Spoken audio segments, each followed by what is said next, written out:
If we want to display text in the content, we can do it by pressing the TextBox creation icon in the toolbar, then drawing a rectangle of the desired size. The TextBox have lot of customization options.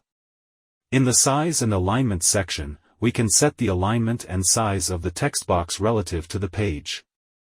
The size and position of the TextBox can be specified in pixels. In the Box section, we can configure the background color and transparency of the TextBox, the style, size, and color of the border. After enabling rounded corners, you can set the radius. If the text size is larger than the TextBox, you can set whether the overflow text is visible, not visible, or if scroll bars should appear.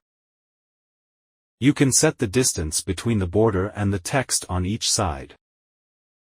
You have the option to rotate the TextBox to the desired angle.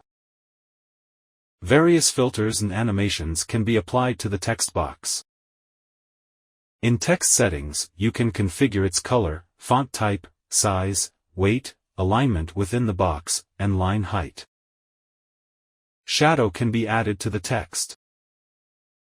Enabling the scrolling checkbox allows automatic scrolling of the overflow part of a single line text. In the Events section, you can assign events to the TextBox, typically click events, page change, message sending, statistics. The functionality of these features is detailed in the relevant section of the documentation. You can display data from data sources in a TextBox, which can be configured in the Data Binding section. The use of data sources is also discussed in a separate section.